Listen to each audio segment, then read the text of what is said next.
All right, we are live. I'm going to give this just a few seconds. I don't expect really anybody to hear. So maybe a couple buddies might pop in, but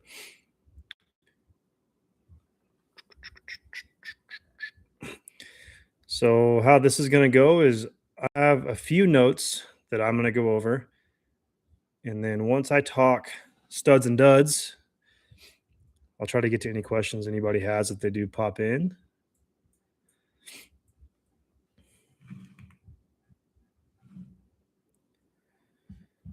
Man, what a weekend. That first 450 moto was something else.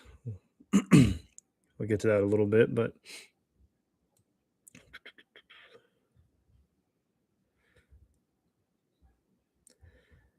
I am just pulling up my notes.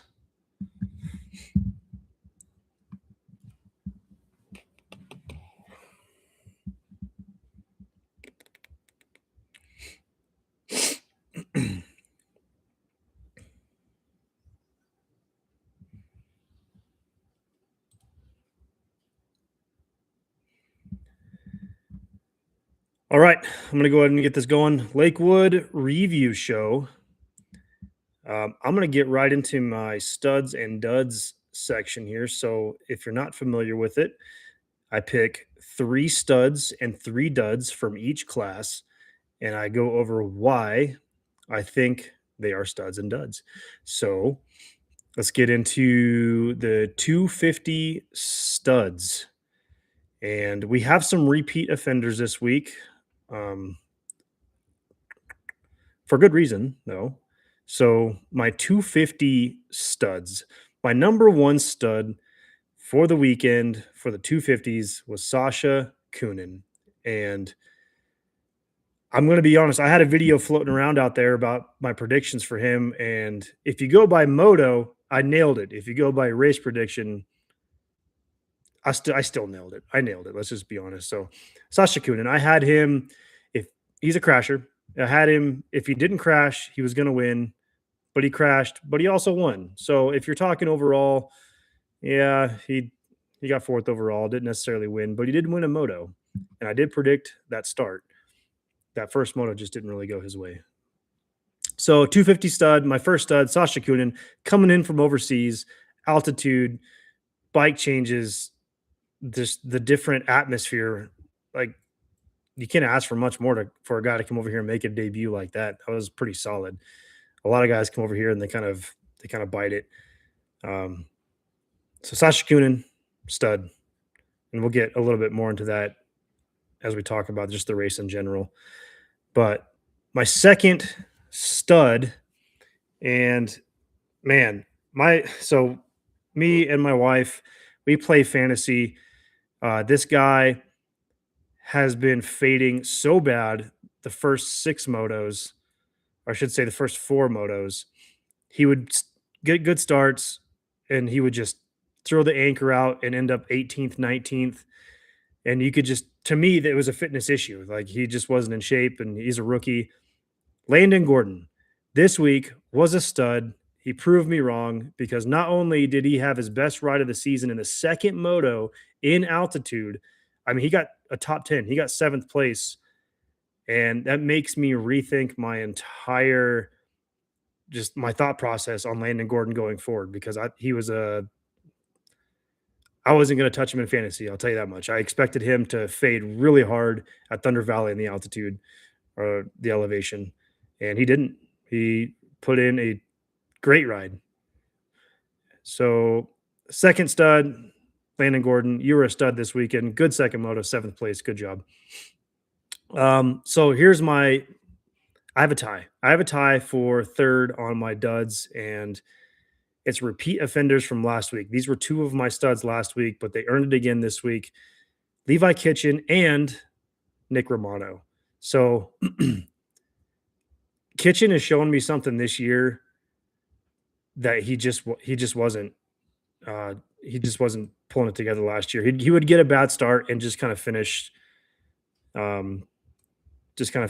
wherever he started. He might make a couple passes and you didn't get this massive charge from Kitchen most of the time. So he's had 2 motos now where he's been down in the first corner or down somewhere else on the track and had to come back from 25th. And he has. He's come back all the way in the top 10 both times, salvage podiums. He's got a share with the points lead. Uh, he's kind of taken over Shimoda's mantra of being able to come through. I had Shimoda edging ahead of Kitchen as the title favorite, but I feel like Kitchen's kind of taken over that. I know Shimoda won the overall this weekend, but I don't know.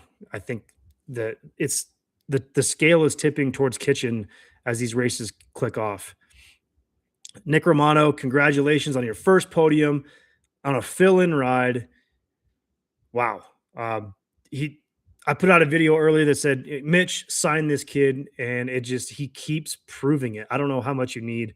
And I don't know if they've signed him to a long-term contract yet. I haven't seen anything on him, but it says a lot that Enzo Timmer or Drew Adams came back. I think that's whose ride he took, and they still kept him on the bike. So I don't know if there's a deal signed, but he's obviously earned the ride going forward because, like I said, the guy that his bike he was riding came back, and they still kept him on a bike. So it's a good sign for Nick Romano going forward.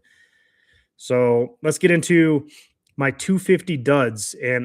So in my preview show, I did the research. I looked back at previous races, and I could have bet on it that Chance Hymas was going to have a bounce back week.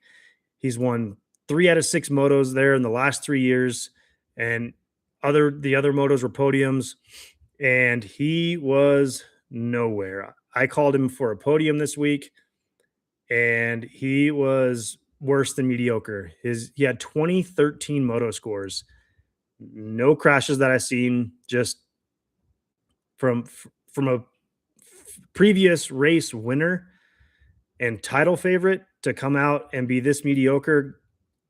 Man, I think those injuries are catching up to him. So hopefully, I mean, maybe we're asking too much. Maybe we're asking too much of Hymas this year, and we just kind of hope he does like the Faulkner thing, where just score some points, get through a season, don't get hurt, and then next year really turn it on. So maybe that's Hymas's approach now. Instead of we just need to stop putting all those expectations on him. My second dud, and this might surprise you, is Joe Shimoda. And you're going to say he won the race. How is that a dud? Because he was supposed to be the guy after Deegan left. It was kind of a toss up between him and Kitchen, but it was ultimately Joe Shimoda's the next guy. It is 6 motos in, and he has not won a moto. That's a dud. That's kind of a dud start to the season. I know he was consistent this weekend. I think he went 3-2 overall, and that's great. But overall, big picture, I'm come on, you got to win a moto at least by now. But anyway, that's debatable. That's a pretty debatable dud, but I threw him in there. Fight me. All right. Man, probably the biggest dud of the weekend has to go to Cole Davies. So I had a lot of questions on Davies going into the second round, and then he had an 11th place, and then he won a moto. And I was like, okay, you get a moto win in that class, and he dominated the moto too. It didn't just win it. He kind of changed my mind, but then he backs it up with a 614 this weekend, and then I don't know if he hurt himself on that crash, that tip over he had, but he went backwards like 614. That's not a title day. That's not a good day when you got guys like Kitchen and Hammaker that are coming through the pack just because when they make a mistake. That wasn't a good rebound from Davies. I wasn't impressed. And now I'm right back into thinking maybe Davies is not who we thought he was. Man, that inconsistency is not looking good for the title. That's all I'm going to say. So that's my studs and duds. So 250 studs, Sasha Coonan, Landon Gordon, Kitchen Romano. My 250 duds, Hymas, Shimoda, and Davies. So let's get into the overall impressions of the 250 class before we get into my 450 duds. The 250 class is wildly unpredictable. I can't believe on the graphic at one time there was Nick Romano was projected to get the overall with 38 points. I don't think I've been watching Moto for a long time. I don't think that I've ever seen an overall winner in the 30s in points. That is shows you the unpredictability of this class. And I think the winner Shimoda ended up getting like 42 or something like that for the overall, which is a little more normal, but that's still low. That's still low for an overall a winning day. Maybe we're just so used to guys going 1-1 like Deegan. You see the 48 or 47, 50 points, and we just got spoiled. Maybe I don't know, but that's crazy. Another thing, Seth Hamaker keeps crashing. I know he's having good motos here and there, but he's not going to win this title if he keeps crashing. And he did not do a good job of coming forward this week. Not as good as Kitchen. Speaking of Kitchen, another impression that he's flipping the script. I had Shimoda being the guy as if Shimoda and Kitchen were to have bad motos, I could have stamped it that Shimoda is going to do better than Kitchen at coming up every single time. But it's not the case. Kitchen is flipping the script. You see him after the motos just with his tongue and his spokes there, and you can tell he really tried, which is it's really good to see. I'll get into the comments here for a second or in a second. So I'm gonna get into my 450 duds or studs. Sorry, 450 studs, and it's kind of no surprise here, but Deegan to me, even though he had a weird day, right, with the penalties, the crashes, what a massive jump from last week to this week as far as pace and at least being able to keep Jet in sight. I will say with the track, with the 450s going first, I will say the track was smoother. It was more of a Deegan hang it out, loose riding style type track, which really benefited him because I've said it previously. I think Deegan's going to struggle with bike setup all year compared to the Honda guys and the KTM guys. And with a track that smooth, you could see that he could push it. And you saw in the second moto, it wasn't even close because that track was tore up, and I think he was struggling with setup once again. But anyway, Deegan's a stud for being able to find that little extra during the week and really taking it to the brothers that first moto, really driving it in there. That was cool to see. Another stud for me was Lucas Kunin. Again, man, these kids to come over from the MXGP from Belgium in an altitude race, different bikes. They don't have that kind of altitude, I think, over an MXGP. What a performance from the Kunin brothers in both classes. And that's super exciting because I'm pretty sure they're both coming over here next year and they are going to be in the mix. Kunin, he reeled in Deegan, Jet, and Hunter as they were battling. He made work of Prado and then set sights and started closing in on those front three. That's impressive because those front three were hauling the mail. They were going so fast, and Kunin was just clicking off a few tenths here, a few tenths there, and he got it down to like 3 seconds, I think, before he kind of settled in. But super impressive. So my last 450 stud here. I'm going to go Garrett Marchbanks again, repeat offender. So there's a lot of controversy with Cowie and Sexton, and man, it looks bad on Sexton when Marchbanks goes out there and battles with Prado and gets a podium. I understand penalties is kind of what gave him the podium, but the guy went, I think, fourth overall. Fourth overall on a supposedly garbage Cowie, and he tied Hunter. No, yeah, he tied Hunter on points, but ended up getting fourth because Hunter had the better second moto. So yeah, man, stud, 450 stud, Marchbanks. Let's see here. All right, so 450 duds. And this one pains me a little bit because I'm a big fan of the guy. My number one dud is Justin Barsha. 1541 moto scores.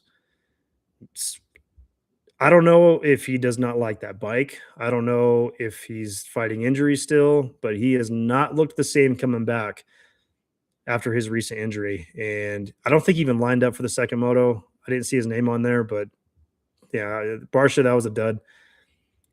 All right. This guy makes my dud for the second week in a row, and I swear I'm not hating on the MXGP guys. Prado, okay.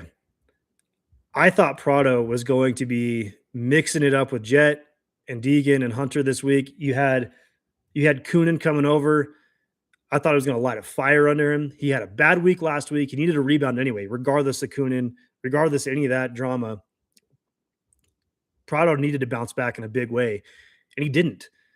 Like that was a Lakewood is a GP style track, and he was not even there. I think they pulled like 25, 30 seconds on him both motos.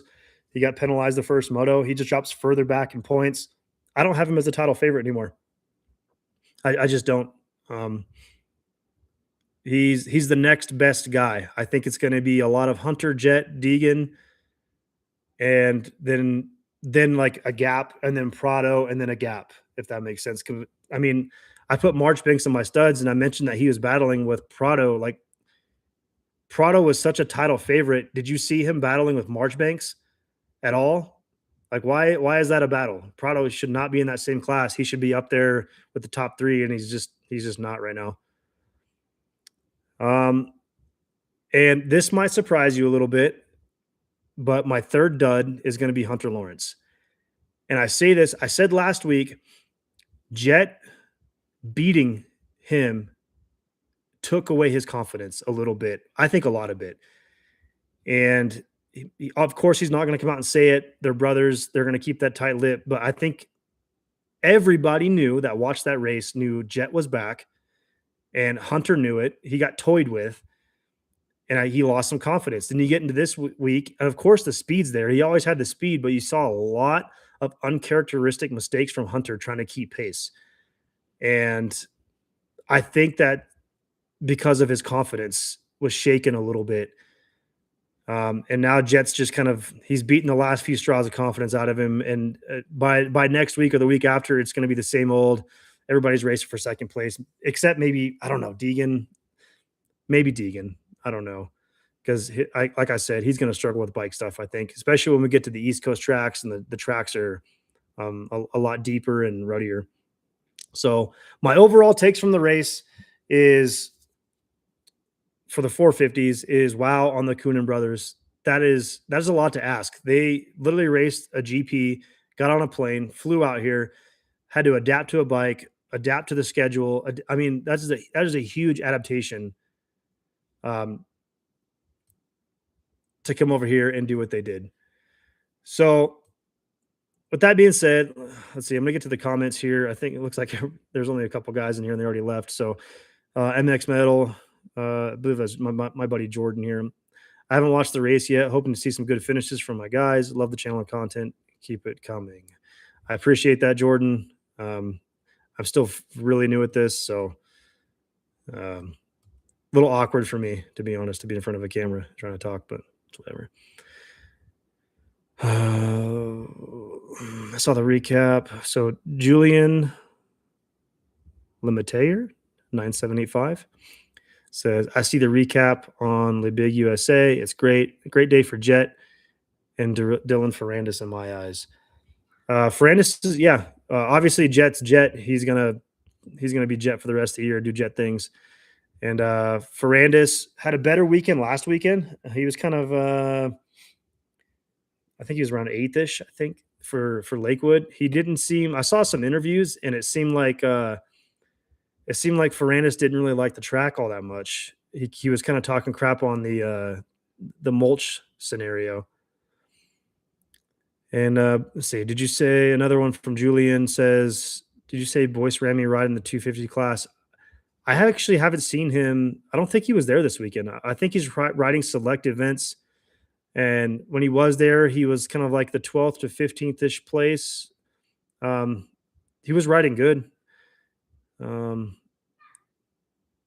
He also says, I see the something on Lakewood. I don't know what you're saying there, bud. But yeah, no, Jet's on pace for a great year. Obviously, Ferrandis is riding a lot better this year than he was last year. Yeah, that was an awesome race. I'm super excited to see what Deegan has, if he can fine tune his stuff going on. So yeah, if nobody's got anything for me, that's going to be my Lakewood review. And I appreciate you guys adding the comments. And I think we're on to High Point. So watch later this week. I will be throwing out a High Point preview show on what I'm looking for, and we'll go from there. You guys have a good day and get to those races, Jordan. And you guys have a good one.